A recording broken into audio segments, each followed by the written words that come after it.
Hola. So today I want to get into this video and let you know a couple of reasons why the things that you desire you cannot get no matter what you do, even if you're doing all the right things, whether it's health, wealth, or love, or you do happen to get the thing that you desire and it just poof disappears every single time, like you can't hold on to it.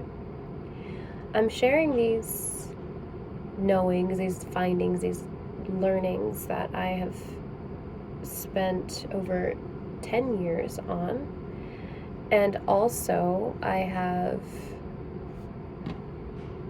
spent tens of thousands of dollars learning, and I want to share it with you because this is what changed my life. This is what helped me finally get off of the hamster wheel and get what I wanted. So let's get into it. So trigger warning, first of all, what if I told you that it was your fault?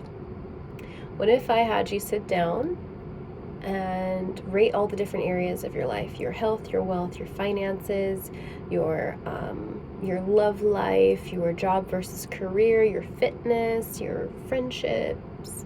I have you rate everything, 1 to 10, rapid fire, go. Most people will have a few areas that are above 6s, and those are the areas that are doing well. 6, they're doing all right. 7, 8, they're doing really well, and 9, 10, woof, you're at top of the world right now and you feel good. And anything below a 6 really means that you are unhappy, and it's probably actively nagging at you somewhere in the back of your mind every single day, or at least regularly. Now, let those feelings sink in. The things that are above a 6, let the good feelings sink in. And the things that are below a 6, let that uneasy feeling sink in as well. Really feel both of those.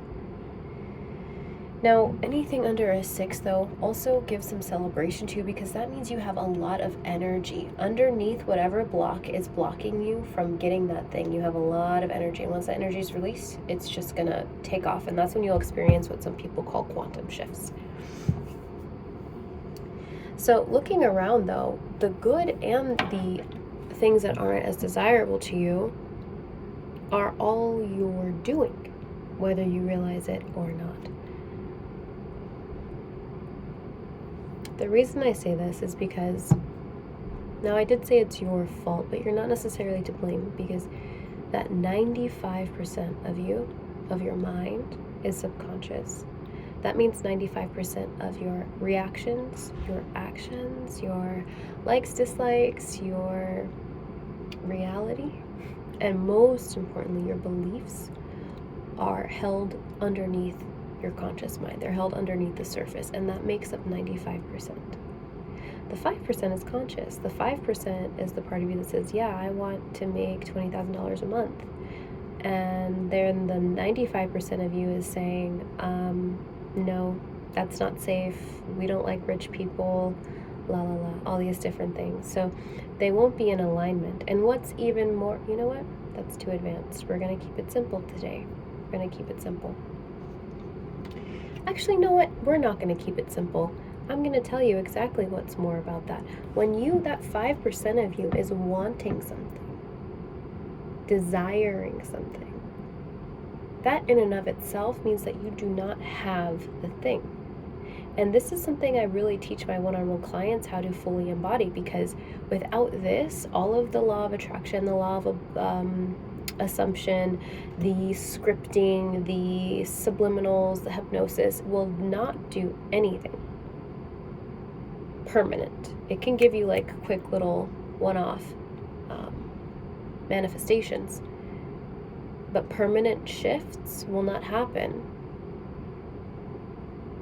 unless you get into that 95%. So desire literally means to miss the mark.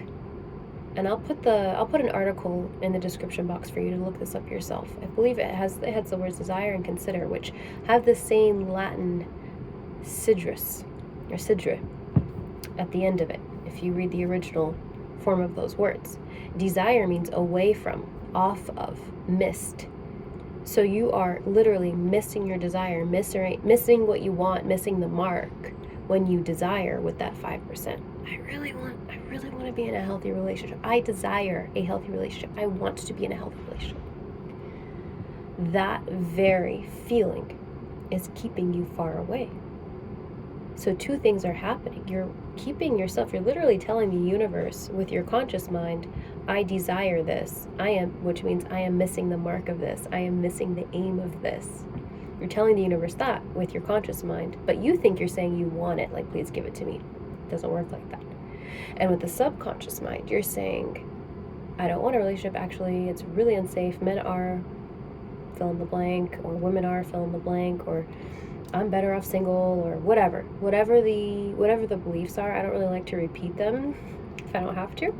So the subconscious, that 95% of you, is saying, absolutely not, we are not doing this is not safe, abort mission. Even if somebody is able to get into your sphere, you're going to sabotage it somehow, or pick someone who's emotionally unavailable, or just all of these things to where you can't actually lock in that committed, safe, relaxing, healthy relationship.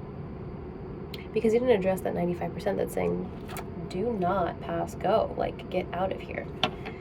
And the 5% is doing what it thinks is right by saying, oh, I want this. But the very act of feeling that want and that desire every single day is keeping you far, far away from it.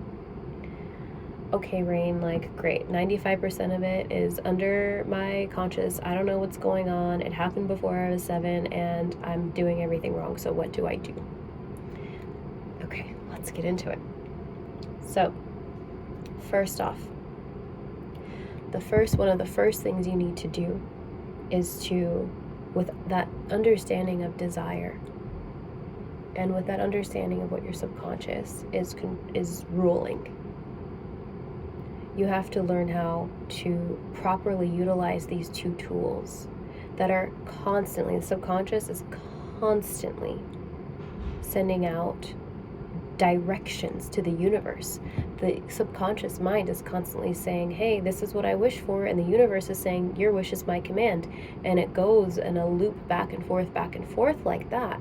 So if we aren't so careful what we have in our subconscious, or aware or working on it, you will see over and over and over again the things that you don't want, even though you think you want something else.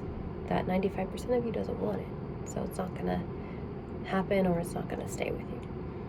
Now, the first thing you do is with the desiring, with your 5% of your mind. You desire a relationship, you desire a man, you desire a woman, you desire higher income months. You have to switch that perspective of one of desire, meaning I'm outside of this thing, I'm away from it, it's there, I'm here. You have to switch that to considering it. Now, consider means, I believe it's in the same article I'm referencing, consider has the same root, sidrus or sidra, as desire.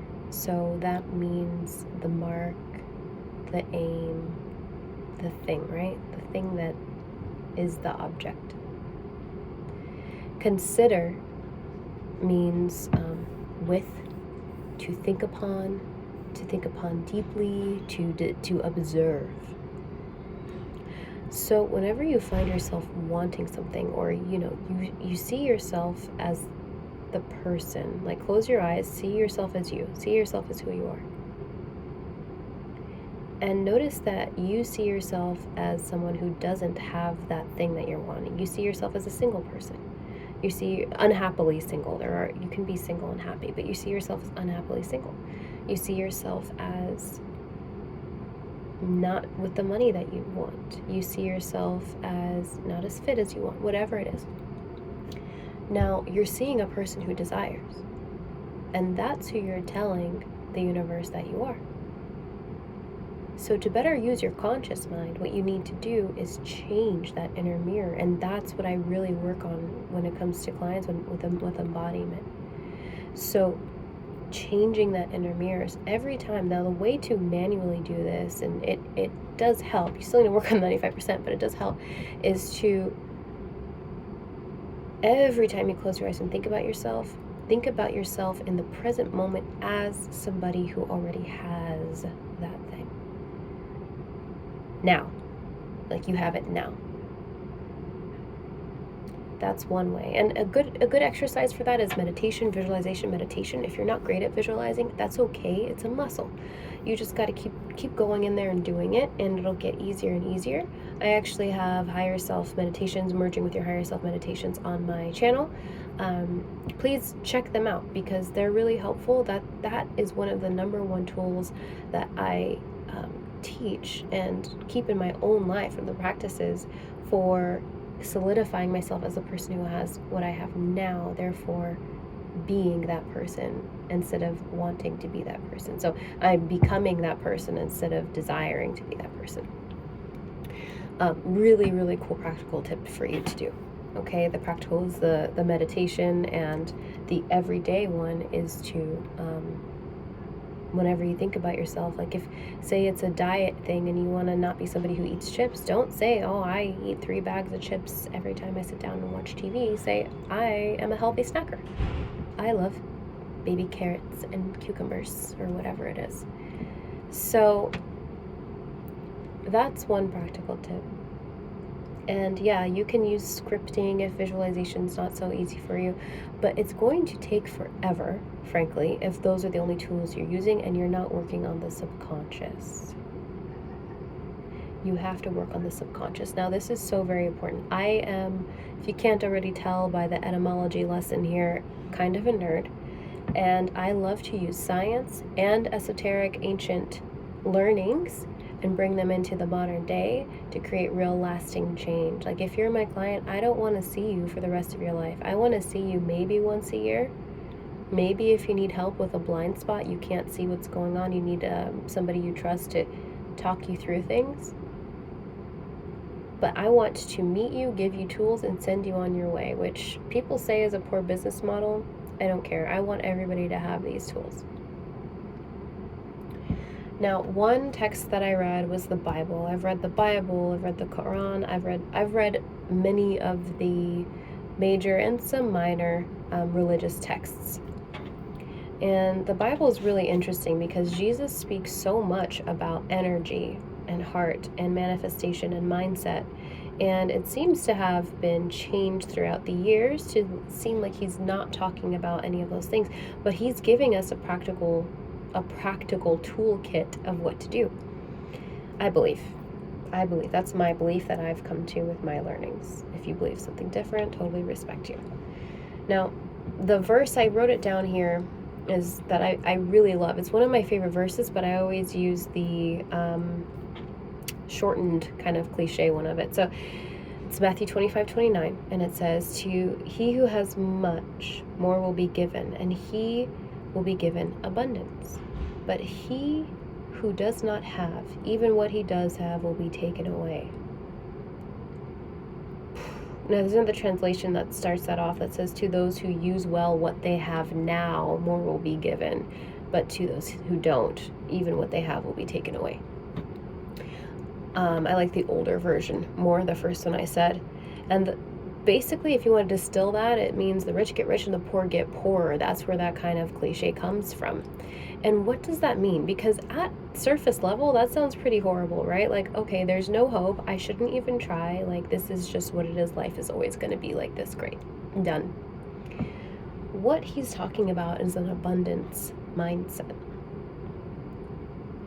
He's talking about an abundance mindset. That 95% of you needs to be abundant. To those who have, more will be given. To those who have now, more will be given. But to those who do not have, in their subconscious, they have a poor abundant spirit.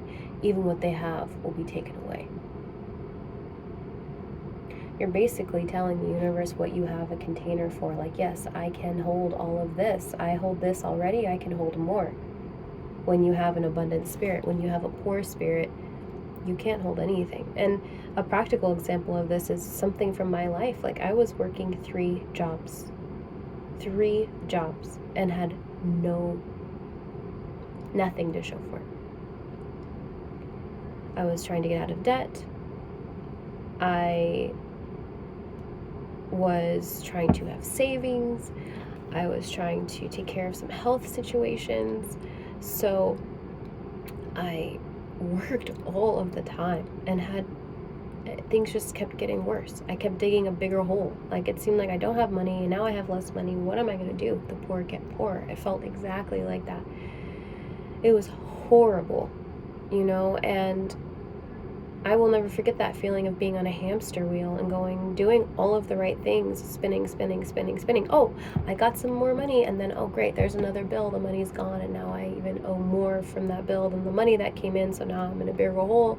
Rinse and repeat.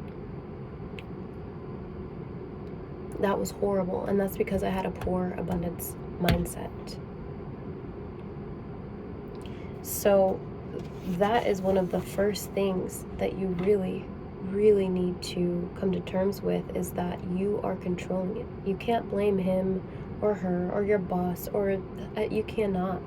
You have to have some individual sovereignty here, some personal responsibility, and say, okay, well, there are people, I'm sure if you look around, who had it worse than you have it. And let me tell you, I had it pretty bad, and I still know people who had it worse than I had it by far. And they managed to claw out of it. They managed to get themselves out of it. And I studied those people. I read all the self-help books. I've read the biographies. I've read the Goggins. I've read it. And the key to everything that even our modern thinkers are talking about is mindset. It seems too simple to be true and too out of reach to be real. But if you don't have the life that you're desiring, and I'm assuming you don't if you're watching this, then maybe there is something you don't know, and there's something to be said about all of this. So the beliefs that rule that 95% of your mind they are usually solidified by the time you are 7 years old. So you're a baby, and what you believe, your likes, your dislikes, lots of parts of your personality, unconscious triggers, phobias, fears, things like that, beliefs of worthiness, all solidified before you're 7. So from 0 to 7, and some scientists go up to 12. They say 12 years old, but most agree that it's 7. The conscious mind can try as it might to bypass those things,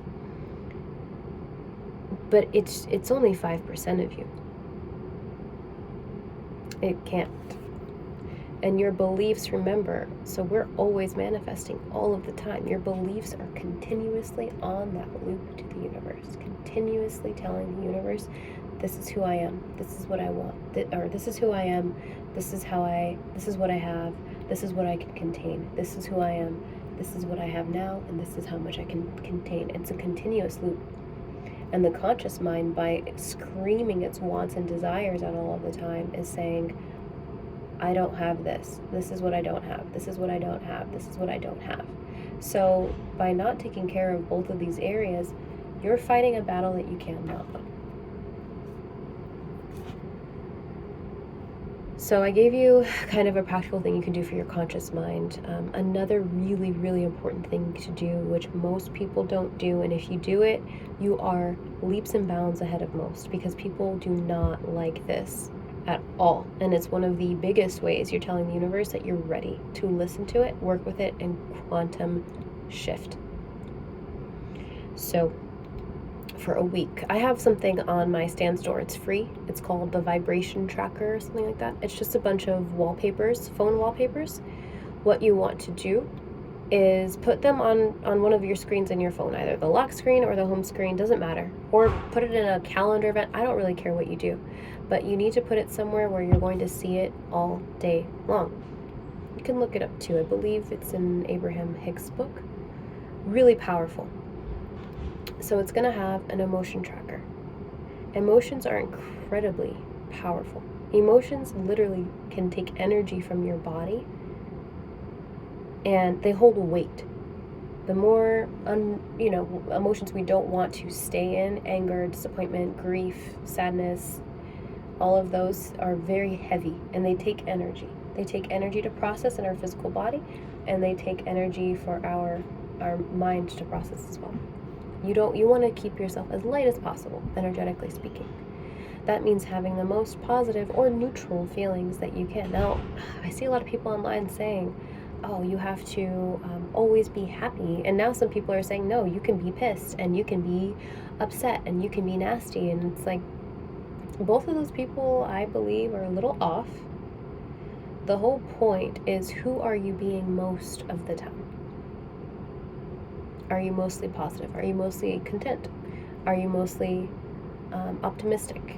Now, I try to make sure I'm never below boredom. And if you get the chart, you'll see what I mean. It's free. It's in the description box. And anyway, just put that on somewhere you're going to see it throughout the day. And keep tabs. Like, where are you most of the time? Another thing that you need to do is open a note in your phone or put it on a calendar event that comes up like 5 times a day or something. And you need to really pay close attention. These are things you can do to start shifting this now without hiring a coach or whatever.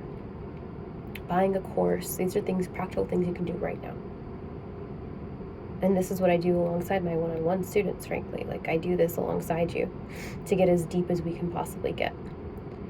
Now, you need to keep track of all the negative cliches that are in your mind throughout the week, throughout the day.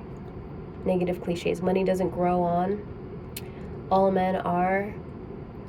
Whatever negative little one-liners come up, type them all out. Type them all, every single one out. The first time I did this, I did it for a week. I recommend you do the same. I had 189 unique little, if you study Gestalt therapy, they're called introjects, unique introjects. 189 unique. That means that many of those I had repeated over and over and over and over and over again. What's fascinating about that is that's the subconscious mind trying to bubble things up to get your attention of, these are your major beliefs that you may want to rewire. Because the subconscious can only do what you tell it to do. The subconscious can only hold beliefs that you program in. Okay, so it's constantly telling you what your current beliefs are. I kept a tally of the ones that I repeated too. Like, I put a little emoji every time I had that same thought again. It blew my mind. And it was all in the areas that, if you go back to the beginning of this video, I rated less than a 6. So those are some practical ways you can at least start to see what's going on underneath the surface. Most people will not do those simple things, and most people will continue on the same hamster wheel forever and ever and ever. And it's the saddest thing in the world to me. Now, why do I put out subliminals? Subliminals are fantastic tools. They do help reprogram your subconscious if used correctly. They are not as powerful as programming out a belief first and then programming a new belief in. You won't see any shifts quickly. Some people say after 28 days. I've seen it more realistically like 60 to 90 days if you're not doing any other work to help you program a new belief in. Now, subliminals work because they bypass the conscious mind. So the conscious mind, the 5% of you that says, whatever, I'm not going to get into it. The 5%, it's going to hear, I am rich. That's why affirmations work also. They just take a little bit longer. Because if you're telling yourself in the mirror, I'm rich, I made $10 million this year, your conscious mind is like, that is not what I'm seeing in this reality. Your conscious mind is not agreeing with you at all, and then you're sending the signal to your subconscious mind that you are hearing a lie. Affirmations work while you're doing other work as well, and you got to blend them with, anyway, that's a different video too. So subliminals bypass that guard and go straight into the subconscious. Trick to that is you listen to them for at least 28 days straight, for at least for 30 minutes a day, and you need to stick to one subject for that time period. Stick to one subject for that time period, okay? The Merge Your Higher Self meditation is extremely powerful. And the visualization meditation, there's masculine meditation and feminine meditation. I'm talking about the feminine meditation while you're visualizing. Now, I highly recommend the Merge with Your Higher Self or Conversation with Your Higher Self meditation that I have on my YouTube. It's the same script I use myself. This helps because you can start visualizing who you are now. You can start visualizing and seeing who you are now and take those learnings into your everyday life. Now, I will do a really in-depth embodiment video, and I'll do that another time. This is already 25 minutes. I want to keep these under 30. I want to share with you the tools that I use to get my clients these huge breakthroughs that I've used to completely change my life. Guys, I don't have a 9-to-5, and I'm making more money than I've made. I'm in the top 3% of Americans, and that's because I shifted my abundance mindset. I shifted it to a low abundance to a high abundance. And here's one more tip for you. Your abundance is as abundant as the universe is, but you stop it at a certain level. And that level is gauged by your subconscious belief. So let's say we're talking about money and you only believe you can make $10,000 a month at max. Okay, so even if there's 30, 40, 50,000 available to you, your subconscious is saying, no, keep me right here. Keep me here. Keep me at this number. I don't want to go any higher. I don't want to go any lower. I want to stay right here. So if you ever do go lower, you'll get right back to where you were. And if you ever do go higher, you'll get right back to where you are. That can be in your love life. That can be with your fitness. That can be with, that's what the masculine coaches will say. Things like, your standards are as good as you'll get. And they're right. They're right. You know, there's different ways, I guess, to get to the same point. But they are right in that sense. Now, what you want to do is start raising that thermometer, right? That level that you can get to. And this is important. Why I'm saying this to you now at the end here is after you do the Merge with Your Higher Self meditation, take out a notebook or your phone, however it is that you do that, and jot down the learnings that you got from your higher self. And I will share more about that in the next video, but really write those down. And any little things you can do today, start doing them. That's going to help make some big shifts in your life. So those are a couple practical examples. I hope that this was useful. I hope you got at least one takeaway from this. Really happy to share these learnings with you. Whatever you want to hear more about, please let me know. I really am making this channel to serve you.